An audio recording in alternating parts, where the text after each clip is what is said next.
Ce soir-là, dans ce restaurant luxueux, je servais des tables comme d'habitude. J'étais fatigué, mes pieds me faisaient mal et je priais pour que personne ne se plaigne de mon service.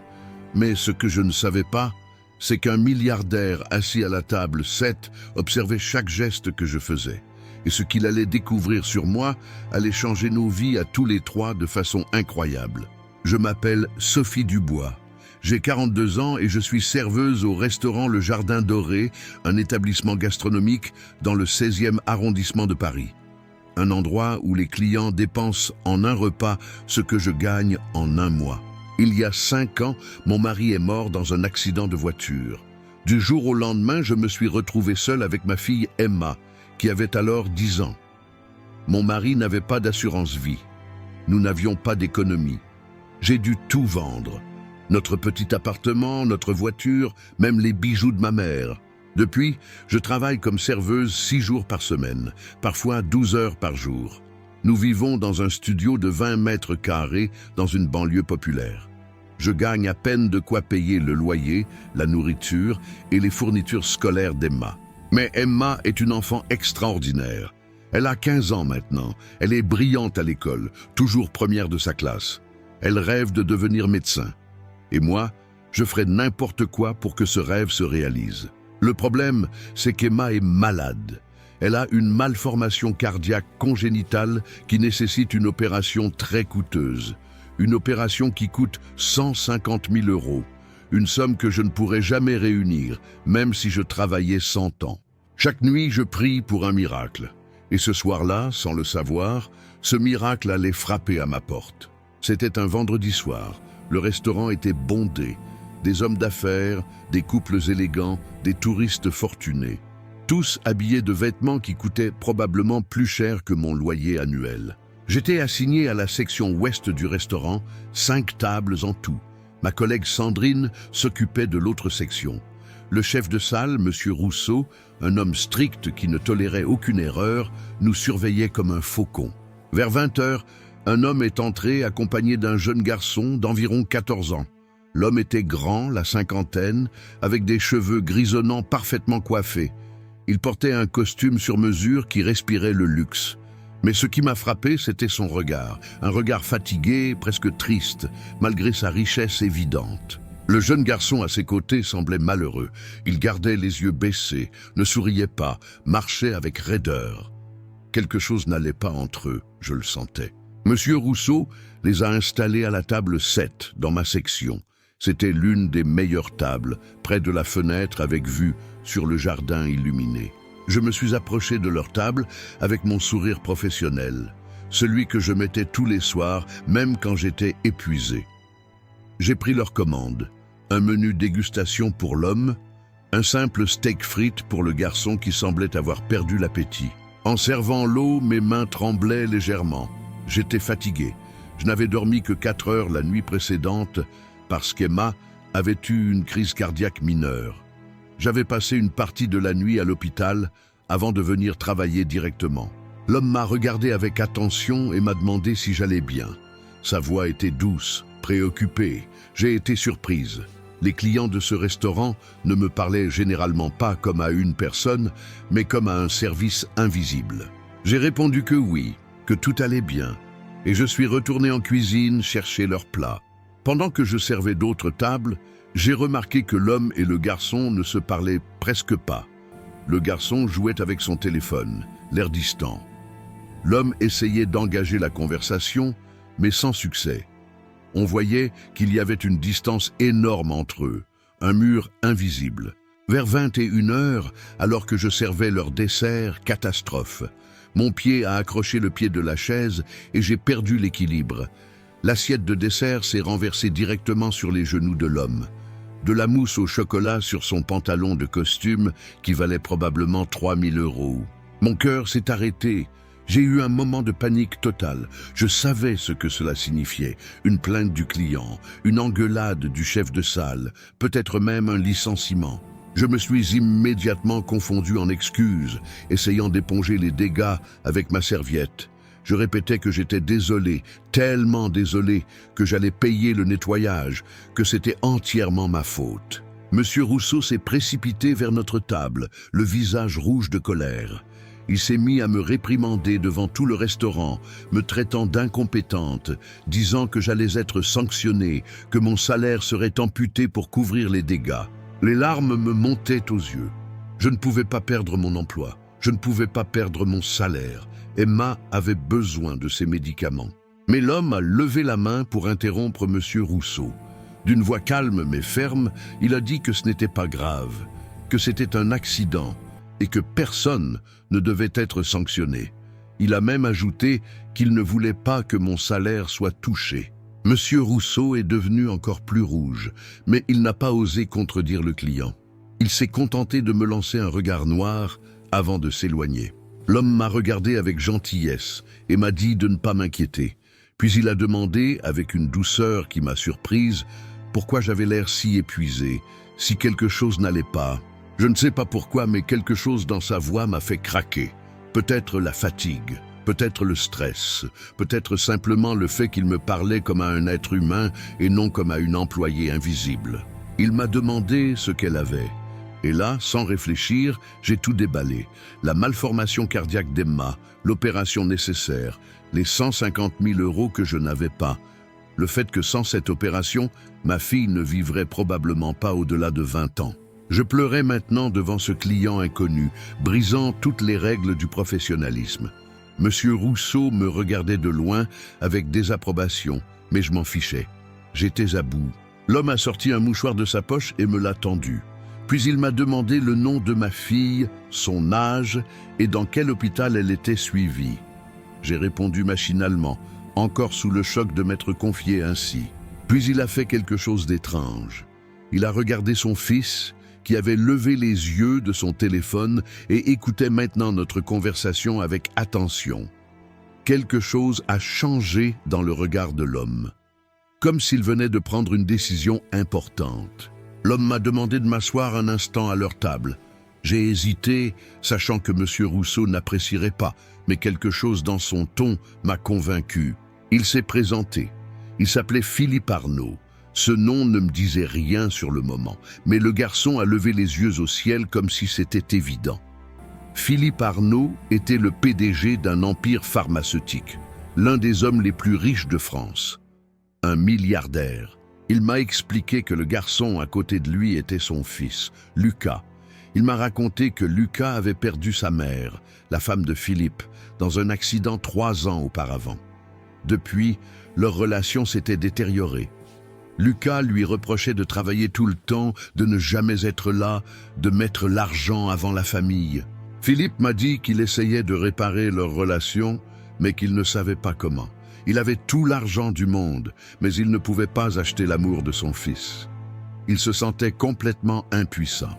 Puis il m'a regardé droit dans les yeux et m'a dit quelque chose qui m'a bouleversé. Il m'a dit que j'étais une vraie mère, que malgré ma pauvreté, malgré mon épuisement, je me battais pour ma fille, que c'était ça, l'amour véritable, pas l'argent, pas les cadeaux, mais le sacrifice, la présence, le dévouement. Puis il a sorti sa carte de visite et me l'a tendue. Il m'a dit de l'appeler le lendemain matin, que l'opération de ma fille serait prise en charge, totalement, qu'il s'occupait de tout. J'ai cru que j'avais mal entendu. J'ai regardé la carte, puis son visage, puis à nouveau la carte. J'ai bégayé, demandant pourquoi il ferait ça pour une inconnue. Il a souri tristement et a regardé son fils. Il m'a dit qu'il avait besoin de se rappeler ce qui comptait vraiment dans la vie, que voir mon amour pour ma fille lui avait ouvert les yeux, que l'argent ne servait à rien s'il ne pouvait pas aider ceux qui en avaient vraiment besoin. Puis il a ajouté quelque chose qui m'a surprise. Il m'a demandé si Emma accepterait de rencontrer Lucas. Il pensait que peut-être Lucas pourrait comprendre la valeur de ce qu'il avait en voyant quelqu'un qui se battait pour survivre. J'ai accepté, encore sous le choc. Je ne savais pas si c'était réel, si ce milliardaire allait vraiment tenir sa promesse.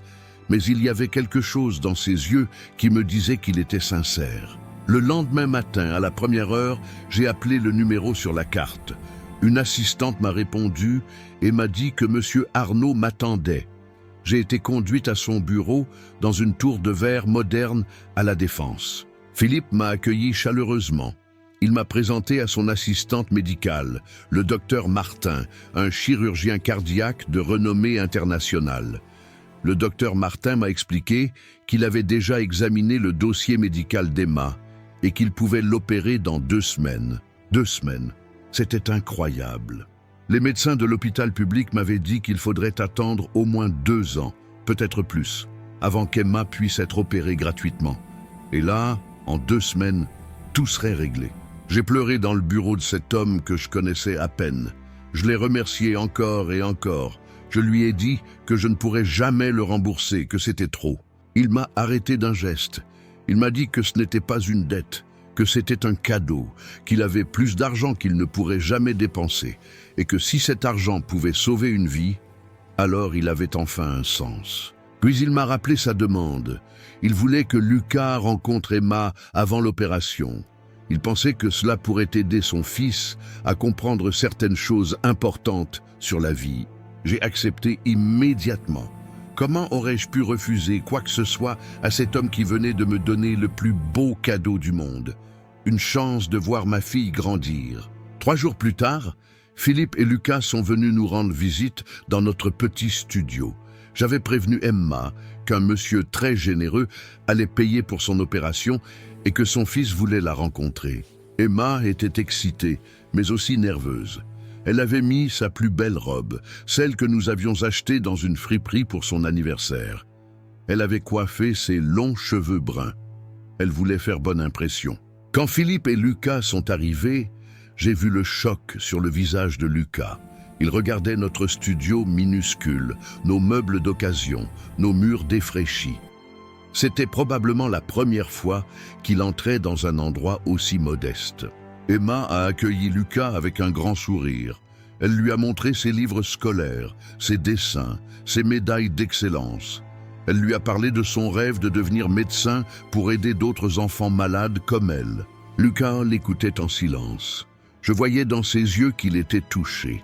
Emma avait cette capacité incroyable de parler de sa maladie sans apitoiement, avec une force et une maturité impressionnantes pour son âge. Puis Emma a fait quelque chose que je n'attendais pas. Elle a pris la main de Lucas et lui a dit qu'il avait beaucoup de chance d'avoir un père qui l'aimait. Elle lui a dit que son propre père lui manquait chaque jour et que si elle pouvait avoir son père à nouveau, même juste 1 heure, elle donnerait n'importe quoi. Lucas a baissé la tête. Des larmes coulaient sur ses joues. Pour la première fois depuis des mois, peut-être des années, il a regardé son père. Vraiment regardé. Et dans ce regard, j'ai vu quelque chose se briser et se reconstruire en même temps. Lucas s'est levé et a serré son père dans ses bras. Il a dit qu'il était désolé d'avoir été si dur, si distant, qu'il avait eu peur de perdre son père comme il avait perdu sa mère, alors il avait préféré s'éloigner. Philippe a serré son fils contre lui et a pleuré aussi. Il a dit qu'il allait changer, qu'il allait passer plus de temps avec lui, que l'argent et le travail ne valaient rien s'il perdait son fils. 2 semaines plus tard, Emma a été opérée par le docteur Martin dans la meilleure clinique privée de Paris. L'opération a duré 7 heures. Ce furent les 7 heures les plus longues de ma vie. Philippe et Lucas étaient là, dans la salle d'attente, avec moi. Ils n'étaient pas obligés. Ils auraient pu simplement payer et partir. Mais ils sont restés. Philippe me tenait la main. Lucas me racontait des histoires pour me distraire. Quand le docteur Martin est sorti et a annoncé que l'opération était un succès, que ma fille allait vivre une vie normale, j'ai cru que mon cœur allait exploser de joie. Je me suis effondré dans les bras de Philippe en sanglotant. Emma a passé 2 semaines en convalescence. Lucas venait la voir tous les jours après l'école. Il lui apportait des livres, des jeux, des dessins. Ils sont devenus amis. Une amitié improbable entre un garçon riche et une fille pauvre, mais une amitié sincère et belle. 6 mois ont passé depuis cette soirée au restaurant. Ma vie a complètement changé, pas seulement à cause de l'opération d'Emma, mais à cause de ce que Philippe a fait ensuite. Il m'a proposé un emploi dans son entreprise. Pas par pitié, mais parce qu'il avait vu en moi quelqu'un de déterminé et de courageux. Je travaille maintenant comme assistante dans le département des ressources humaines. Mon salaire est 3 fois supérieur à ce que je gagnais au restaurant. Nous avons quitté notre studio et nous vivons maintenant dans un bel appartement de 2 chambres. Mais le plus beau, ce n'est pas l'argent ou l'appartement. C'est de voir Emma en bonne santé, de la voir courir, rire, jouer sans s'essouffler, de savoir qu'elle pourra réaliser son rêve de devenir médecin, qu'elle aura une vie longue et heureuse. Quant à Philippe et Lucas, leur relation s'est transformée. Philippe a réduit ses heures de travail. Il accompagne Lucas à ses matchs de football. Ils dînent ensemble tous les soirs. Ils partent en vacances ensemble.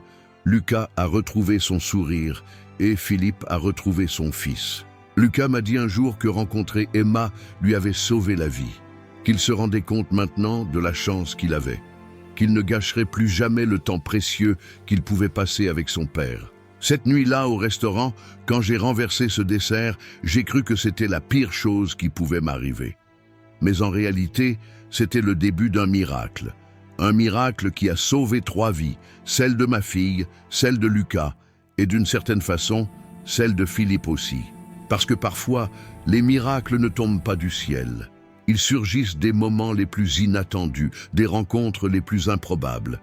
Il suffit d'avoir un cœur ouvert pour les reconnaître. L'argent peut résoudre beaucoup de problèmes. Il peut payer des opérations, acheter des maisons, offrir du confort. Mais l'argent seul ne sauve personne. Ce qui sauve, c'est la compassion. C'est la capacité de voir au-delà de son propre monde et de se préoccuper de la souffrance des autres.